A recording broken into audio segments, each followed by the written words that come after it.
മഹാലക്ഷ്മി സീരിയലിൻ്റെ പുതിയൊരു എപ്പിസോഡിലോട്ട് എല്ലാവർക്കും സ്വാഗതം. അങ്ങനെ അനന്തു ആണെങ്കിൽ കണ്ണനെ കാണാനായിട്ട് അങ്ങോട്ട് വരുന്നുണ്ട്. എന്നിട്ട് കണ്ണൻ്റെ മാറ്റം കണ്ട് അത്ഭുതപ്പെട്ട് നിൽക്കുന്ന അനന്തുവിനെ കണ്ണനാണെങ്കിൽ നടന്ന് കാണിക്കുന്നുണ്ട്. എനിക്ക് ഇങ്ങനെയൊക്കെ കുറേശ്ശെയൊക്കെ നടക്കാൻ പറ്റും, ഞാനിപ്പോൾ നടന്നു തുടങ്ങിയതേ ഉള്ളൂടാ, പിച്ച വെച്ച് നടക്കുകയാണ്, ചെറിയ കുട്ടികളെ പോലെ തന്നെയെന്ന് എല്ലാം അനന്തുവിനോട് പറയുന്നുണ്ട്. അനന്തു പറയുന്നുണ്ട്, സന്തോഷമായി, എനിക്ക് ഈ ഒരു കാഴ്ച കാണാൻ ഞാൻ എത്ര കാലമായി കൊതിച്ചു നിൽക്കുന്നു എന്നെല്ലാം പറയുന്നുണ്ട്. തോമസ് വൈദ്യരുടെ ഈ പുണ്യസ്ഥലത്ത് വന്നതുകൊണ്ട് മാത്രമാണ് നിനക്ക് ഈ സൗഭാഗ്യങ്ങളെല്ലാം ലഭിച്ചതെന്നെല്ലാം പറയുമ്പോഴേക്കും കണ്ണൻ പറയുന്നുണ്ട്, തോമസ് വൈദ്യൻ പറയുന്നുണ്ട്, മഹിയെ പോലുള്ള ഒരു ഭാര്യയെ കിട്ടിയത് കൊണ്ടാണ് തനിക്ക് ഈ സൗഭാഗ്യങ്ങളെല്ലാം വന്നതെന്നാണ് പറയുന്നതെന്ന് പറയുമ്പോൾ അനന്ത് പറയുന്നുണ്ട്, അത് 100% ശരിയാണ് കണ്ണ, നിനക്ക് മഹിയെ പോലുള്ള ഒരാളെ കിട്ടിയത് കൊണ്ട് മാത്രമാണ് നീ ഈ രീതിയിലെങ്കിലും ആയി തീർന്നതെന്ന് പറയുന്നുണ്ട്. ലോകത്തൊരാൾക്കും കിട്ടാത്തൊരു സൗഭാഗ്യമാണ് നിനക്ക് കിട്ടിയിരിക്കുന്നതെന്നെല്ലാം അനന്ത് കൂട്ടിച്ചേർക്കുന്നുണ്ട്. അങ്ങനെ മഹിക്കാണെങ്കിൽ ഇത് കേട്ട് വളരെ സന്തോഷമാകുന്നുണ്ട്. അങ്ങനെ കണ്ണുനീരണിഞ്ഞ് നിൽക്കുന്ന മഹിയാണ് കാണിക്കുന്നത്. അങ്ങനെ അവർ രണ്ടുപേരും പരസ്പരം കെട്ടിപ്പിടിച്ചുകൊണ്ട് അവരുടെ സന്തോഷം പങ്കിടുന്നുണ്ട്. എനിക്ക് കണ്ണനെ തിരിച്ചു തന്നതിൽ എനിക്ക് മഹിയോട് തീരാത്ത കടപ്പാടുണ്ടെന്നെല്ലാം അനന്ത് പറയുന്നുണ്ട്. എൻ്റെ കൂട്ടുകാരനെ ഈ രീതിയിലെങ്കിലും ആക്കിത്തന്ന ദൈവത്തിനോടും എനിക്ക് നന്ദി ഒരുപാടുണ്ടെന്നെല്ലാം പറഞ്ഞുകൊണ്ട് കണ്ണുനീരണിയുന്നുണ്ട് അനന്തു.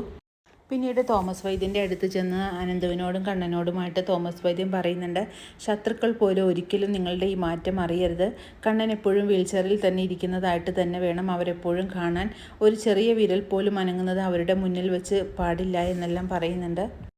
അത്രയ്ക്കും ശത്രുക്കൾ നിങ്ങളുടെ വീട്ടിൽ തന്നെയുണ്ട്, അതുകൊണ്ട് അത് കൂടുതൽ ശ്രദ്ധിക്കണം, അവരുടെ മുന്നിൽ ഒരിക്കലും നല്ല രീതിയിൽ നടക്കുന്നത് കാണാൻ ഇടവരുത്തരുത് കണ്ണ, അതൊക്കെ ശ്രദ്ധിക്കണം എന്നെല്ലാം മഹാലക്ഷ്മിയോടും കണ്ണനോടുമായിട്ടൊക്കെ പറയുന്നുണ്ട്.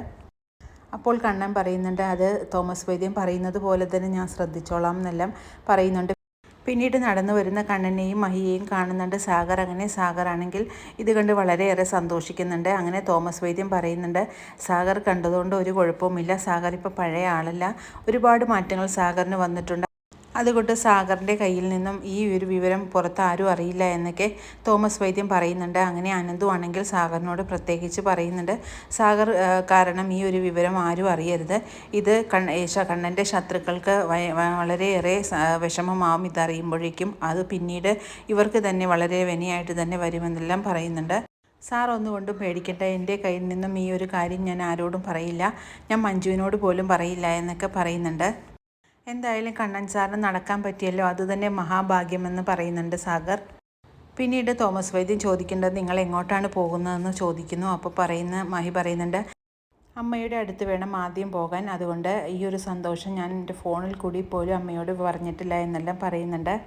അങ്ങനെ പോകാനിരുന്ന മഹിയോടും കണ്ണനോടുമായിട്ട് തോമസ് വൈദ്യൻ ഒരു കാര്യം പറയുന്നുണ്ട്, എനിക്കൊരു കടം കൂടി ബാക്കിയുണ്ടെന്നെല്ലാം പറയുന്നുണ്ട്. അത് കേട്ട് മഹിയും അനന്തവും കണ്ണനുമെല്ലാം എന്താണെന്ന് ഓർത്തുകൊണ്ട് ഇങ്ങനെ വലിയ ആകാംക്ഷയിൽ തന്നെ നിൽക്കുകയാണ്. അങ്ങനെ മഹിക്കാണെങ്കിൽ എന്തായിരിക്കും കാര്യമെന്ന് ഓർത്ത് വളരെ ഒരു പരിഭ്രാന്തി ഉണ്ടാകുന്നുണ്ട്. അങ്ങനെ തോമസ് വൈദ്യൻ പറയുന്നുണ്ട്, ഇവിടെ നിന്നുകൊണ്ട് ആ കാര്യം അറിയാൻ പറ്റില്ല, നമുക്ക് പുറത്തോട്ട് പോകാമെന്ന് പറഞ്ഞുകൊണ്ട് അവരെ എല്ലാവരെയും വിളിച്ചുകൊണ്ട് തന്നെ തോമസ് വൈദ്യൻ പുറത്തോട്ട് എത്തുന്നുണ്ട്. അങ്ങനെ അവരെല്ലാവരും കൂടെ പുറത്തോട്ട് എത്തുമ്പോഴേക്കും ജയപാലാണെങ്കിൽ അവർക്ക് വേണ്ടി ഒരു ഊഞ്ഞാൽ അവിടെ കെട്ടിയിട്ടിരിക്കുന്നത് കാണിക്കാൻ വേണ്ടിയാണ് നമ്മുടെ തോമസ് വൈദ്യൻ ഇവരെ അങ്ങോട്ട് കൊണ്ടുവന്നത്. അത് കണ്ട് സന്തോഷം കൊണ്ട് കണ്ണ് നിറയാണ് മഹിക്കും കണ്ണനും. അങ്ങനെ തോമസ് വൈദ്യൻ ഇവരോട് പറയുന്നുണ്ട്, എടോ ഞാൻ ഇതാണ് തനിക്ക് ഒരു കടമുണ്ടെന്ന് പറഞ്ഞത്, ഞാൻ തന്നോട് പറഞ്ഞിട്ടില്ലേ, തനിക്ക് എപ്പോൾ എഴുന്നേറ്റ് നടക്കാൻ പറ്റുമോ ആ സമയത്ത് തനിക്കൊരു ഊഞ്ഞാൽ ആടാൻ വേണ്ടി ഞാൻ കെട്ടിയിടുമെന്ന് പറഞ്ഞിട്ടില്ലേ, അതാണിപ്പോൾ ഞാനിവിടെ കെട്ടിയിട്ടിരിക്കുന്നത്, ഇതിലാടിയിട്ട് താൻ പോയാൽ മതി എന്നെല്ലാം പറഞ്ഞുകൊണ്ട് തോമസ് വൈദ്യനും മഹിയും കണ്ണനുമെല്ലാം ഊഞ്ഞാലിൻ്റെ അടുത്തോട്ട് ചെല്ലുന്നുണ്ട്. അങ്ങനെ തോമസ് വൈദ്യൻ കണ്ണനോടും മഹിയോടും രണ്ടുപേരും ഒന്നിച്ച് ഈ ഊഞ്ഞാലിരുന്ന് ആടുന്ന എനിക്കൊന്ന് കാണണം, അത് കണ്ടാൽ മാത്രമേ എനിക്ക് തൃപ്തിയാകുള്ളൂ എന്നെല്ലാം പറഞ്ഞുകൊണ്ട് തോമസ് വൈദ്യൻ അവരോട് പറയുന്നത് കേട്ട് ഇവർ രണ്ടുപേരും ഊഞ്ഞാലിരുന്ന് സന്തോഷത്തോടു കൂടി തന്നെ ആടുന്നുണ്ട്. അങ്ങനെ തോമസ് വൈദ്യൻ തന്നെയാണ് അവരെ ആദ്യം ഊഞ്ഞാലാട്ടി വിടുന്നതും. അങ്ങനെ വളരെ സന്തോഷ നിമിഷങ്ങളാണ് ഇനിയുള്ള എപ്പിസോഡുകളിലായിട്ട് നമുക്ക് കാണാൻ കഴിയുന്നത്. ഈ റിവ്യൂ ഇഷ്ടമാകുകയാണെങ്കിൽ ലൈക്കും ഷെയറും സബ്സ്ക്രൈബും ചെയ്ത് സപ്പോർട്ട് ചെയ്യണേ. പുതിയൊരു എപ്പിസോഡിനായിട്ട് നമുക്ക് കാത്തിരിക്കാം.